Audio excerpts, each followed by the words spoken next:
Alright, we're going to start working on the rudder. Basically, it's just servo install. On the fuselage, there's not much other to do other than put the gear in. The motor, battery tray, speed control, radio stuff, and the rudder. So I'm going to kind of save the motor and whatnot till later. So we'll start on this next. Bits in the kit, so you get some bearing clevises here, 2 of them. I think I'll just put these on the rudder end. A couple carbon control horns, and they just fit together like so in the fuse. So just like that. So they're gonna, come from opposing sides of the rudder. I guess not in the fuse in the rudder. Opposing sides of the rudder. And glue together through a slot. You have your little end threaded pieces for the pull cables. There's a whole bunch in here in case you wanted to do pull on your elevator as well. So I'll only use 2 of them. And these are going to thread into the bearing links. So they'll just crimp. Your cable will go through the hole and crimp on there. And then Mark includes one of his servo wheels. I'm not entirely sure how this goes. I mean, conventional servo wheel, you're going to come in and kind of loop through and kind of retain that cable so it doesn't slip. There is a tiny little threaded hole right there that looks to be about 2 millimeters, something like that. So I kind of have to figure that piece out. But anyways, nice little wheel that comes with it. And then a whole pile of cable. There's probably way more here than I need. It almost looks like there's 2 separate bundles. On the fuse, you've got some markings where the cable's going to come through. So I'm just literally going to take my Dremel, and cut these out. And then let's see if you can see this here. Let's see, maybe you can see that. Kind of like a slot, almost looks like in the red there. If you look real close, gotta make sure it's max brightness. You see, it's almost a slot there, and then it kind of disappears. So I'm gonna cut right through that, and I'm gonna hope that this goes through there. Basically something along those lines. So I'm gonna mark this out. Sort of see where that slot looks like it's going to be. I'll probably just go at it real slow and try to find it right, because fully composite rudder that is like hinged in, composite hinged in to the fuse. So there isn't a lot of room for error if you mess this up. So we'll go at that real slow. In the fuse, there's really nothing to do in here. The rudder servo, I'm going to try 173. I've not really used 173s on rudders before. Typically 171s, but that's what fits. So I'm going to go with that. There are a couple little pieces of wood in here that I'm just going to cut out because maybe they're for a smaller servo, but the 173 basically fits in the exact width of the slot and the exact length. So even the holes are already pre-drilled in there. You will need to supply your own servo screws. I am going to put it this way so that if I do need to access the wheel, it's kind of a little bit easier than if it was flipped around the other way. If it's flipped around this way, it's not too bad, I suppose. Either way probably works fine. But I'll probably just run it this way, and then that way, the wheel's a little bit on this side, so it's not so close to the wing mounting, and then the cables also go in the right direction, since most of the receiver stuff probably be up in here somewhere. So it's just a little bit less cable to necessarily try to hit something, and you can shorten it up if need be. Okay, well, I'm gonna get going marking some of this stuff off and cutting into it, and I'll come back when I get a bit of it done. So a little tip on the rudder, there's some backing wood on the underside. It's quite small, and so just tip of the day, I would drill through these before you try to put screws through them. One of mine popped loose and I've had to kind of re-CA them back in place, so probably good to pilot them through just to make sure that the hole is kind of big enough to accept your screw, so you don't have to kind of do a bit of extra work. Just a little tip when bolting in the servo. Okay, so I cut the slots where it indicated. I just used a small Dremel like this with just a tiny kind of diamond little grinding bit on there. Cuts through this kind of fiberglass, whatever that stuff is, Herex, pretty easily.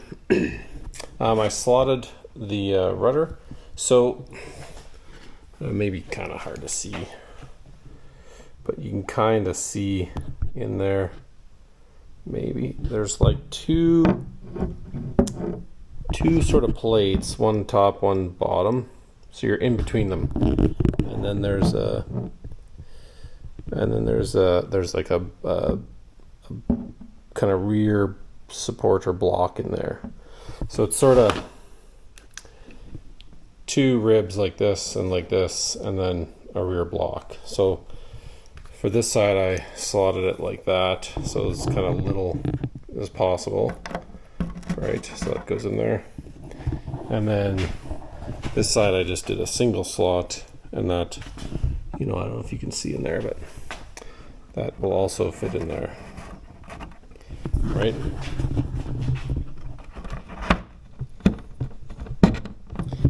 And so at the end of the day, they kind of fit together. You can probably adjust them a little bit, so they're kind of level with each other and whatnot, as you kind of move one. And then what I'm going to do is I'm basically going to fill that whole gap. I'm going to get some microballoons and like a little syringe and just sort of inject a bunch of epoxy microballoons in there and then squish this in. And I'll do that with like more of a longer set epoxy, more like a West Systems, and then I'll let that set up and sit overnight. So then I'll finish up the pull and whatnot tomorrow. The rudder servo's in there, so that's all ready to go. All right, so slots are cut, as I said. I've taped the area off, kind of where the horn is going to go, just so I don't get any residual glue as I push it through. Same on both sides. And so what I've got here is I basically, a mixture of microballoons, Cavasil, so it's fairly thick, kind of like what they stick in the, in the fuse itself. So you really want to fill this up. There's a fairly big gap in there, so you do want to get a decent amount in here. So whatever squeezes out, we can clean up. So don't be afraid to kind of jam a pile in there. So I'm literally just gonna do this, let it all kind of squeeze in there. I'm gonna do it from the other side too. Kind of squeeze as much as you can in there anyways. Probably gonna be a bunch come out like this. It's okay. So it kind of looks like that on the one side now. Let's flip this fuse over. We can see in this side, so you see it's pretty good dollop in there. So we'll throw some more, jam some more in there. And who knows if it might squish out the other side, that's fine too.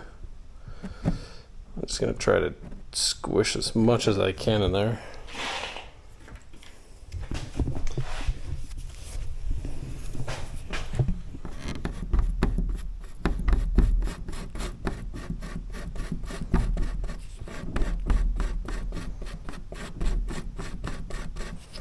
That's why you put the tape on here.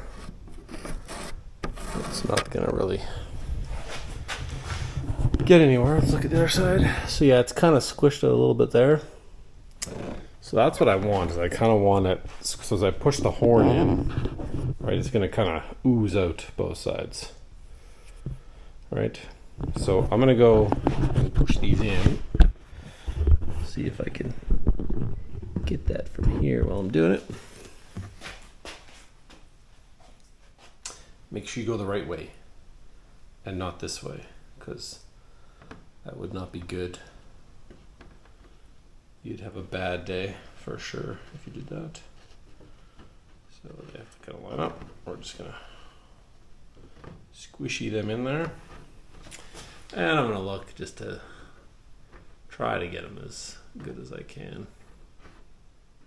I'm not too picky about this, like really it doesn't probably matter that much. But as long as it doesn't look terrible, it's probably fine.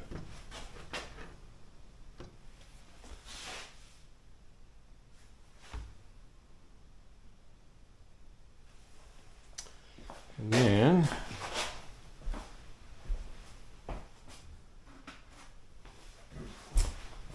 just take a real small popsicle stick and just sort of clean up the fillets around there.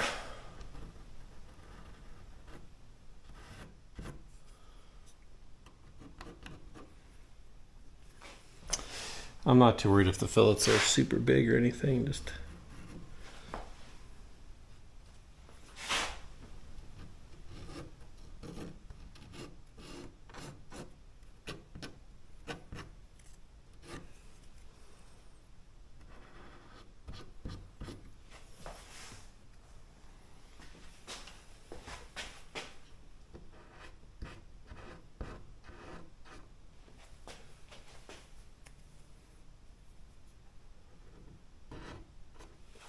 not much for fillet on the other side because there was just the one piece there. Yeah, so you have to kind of see sort of what it looks like when it's done. Other side. And from the back, I mean, I think they're pretty good for the most part. So yeah, so we'll let that set up and then tomorrow come and finish off the cables. Okay, so the horn is all glued in there now. So we're gonna finish off on the rudder. It's all done, nice and solid. So we'll finish getting this wheel on the servo here. So you'll need these little end links for the pull. And you'll need the two rod bearing links there, so there's a bunch of hardware with those. And then the two links themselves. So I kind of already did one of these, and I'll just show you how I do it. I do like to loop through, and then I do, like this one I've sort of started it, I haven't finished it.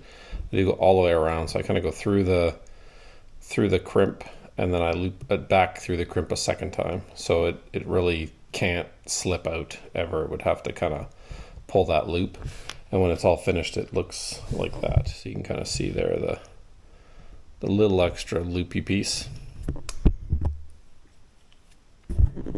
on the bottom, and then I just trim it off, and then I flatten it, and then I do crimp it kind of with a set of side cutters, just to kind of push it into the cable. And then with that I'm gonna put a bit of heat shrink over this whole thing, just to kind of keep it out of the elements and tidy it up. So it'll get heat shrunk like that, and that'll be the end piece there. So I'm gonna go ahead and finish this off, and then I'm gonna bolt these through with the hardware into the control horn on the plane. Now I'm just going to show you that. So putting these together, when I look at them, it doesn't seem like they have a specific direction. They seem to be both about the same. Sometimes this style of bearing link, the bearing can actually pop out one direction. So if that's the case, you always want to make sure that, let's say it can pop out this way, you want to have that bolt that way so that it can't actually, like the bearing can't, or the plastic piece can't pull off the bearing I don't think that's the way these are, because it does look like that bearing's kind of molded in there. But yeah, just double check yours and make sure. These look pretty kind of bi-directional, I guess, to me. There's maybe a little shoulder on the bearing on that side, but I'm not entirely sure it matters. Anyways, you can bolt it down and see if there's any kind of binding or anything. Maybe try it both ways. So how these normally go is you have this little spacer here, and then that goes through your horn, and then you can put a washer on and use your nut. There are a couple washers here. I think there's 4 of them. So I'm not sure if the intent was to have a washer on top. Again, sometimes people would put washers on top just to sort of keep that thing from coming apart, but I don't really think it's an issue. And you do want that riding on the shoulder of the bearing. So yeah, anyways, I'm going to bolt these onto the rudder control arms, and then feed the cables through up into the front, and we'll get working on the wheel, center the servo up, and finish this off. All right, so I bolted the rod links on, our bearing ends. Yeah, don't forget to put a bit of Loctite on the thread. Normally not a huge problem I've found, but they definitely can come loose occasionally. It's not a lock nut on there. If you feel more comfortable, swap that out with one. I believe they're metric 2 bolts. I fished the cables through, bit of a pain. And then yeah, I just have them sort of taped on the top here. So once you get them fished through, double check that they aren't interfering with anything down there. I don't cross mine or anything like that. Some guys do, I suppose, but with the wheel, I don't think that's necessary. So how the wheel works is we're going to fish it around. It's maybe a little tricky to see, but we're going to fish it around here through this hole in the end there. I don't know if you can see that or not, but there's a hole in there. We're going to fish that around through and then out this bigger hole in the top. So each one will be independent, around and through and around and through. And then it's a metric 2.5. I don't know. I didn't find a set screw or anything in here, but I'm just going to use a cap screw that I have. Anyways, we'll thread that in afterwards. So I'm going to fish this through here and get that set up and kind of roughly get it over the servo and more or less centered, and then tighten this down. I probably won't hook it up to the servo just yet, but I'll kind of use the spline to get it pretty close for now. Okay, so here's what it kind of looks like roughed in. You can see excess cables kind of pulled through there. I guess the cap screws in place there. The cables are on. They're not tight yet. I mean, I gotta fiddle around with it a bit, but it's generally hooked up and moving. I don't know, making those cables tight might be kind of fun. Probably worth doing one at a time, maybe a little bit. So I'm gonna hook the servo up, I think, and trying to center it all up and see if I can get it right here.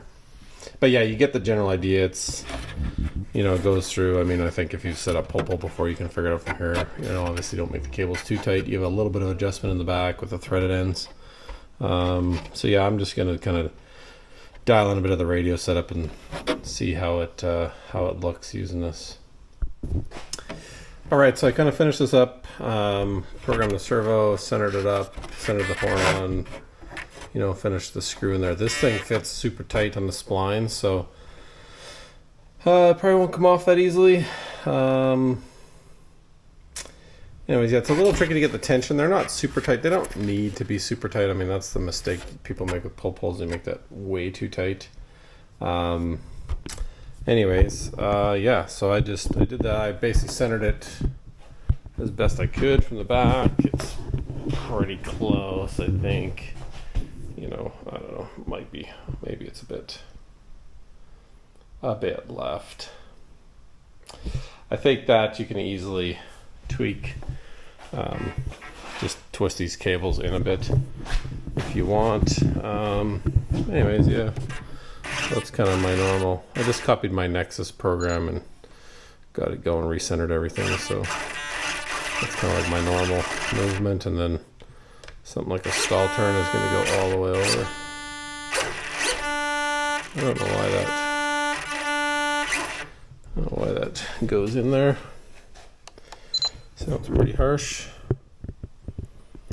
Yeah, so we can, oops, go back out to linkage, check the endpoints on the rudder. Oh, they're set to fill 155, so nothing's really stopping them. Just seems like it's got a bit of a bind in the one direction. I'm not entirely sure why.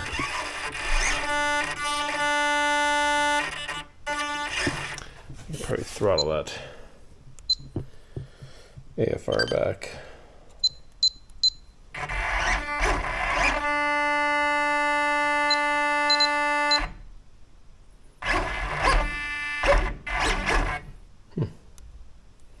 Yeah, so not sure why that one side's got quite a bit of a bind to it. I'll have to check all the throws. Maybe it has more throw that direction. So yeah, I got to do a bit of checking on the throws and stuff, but I'll do that all at the end when I actually go to set this thing up. For now, it's just sort of getting everything ready. So that's basically the rudder.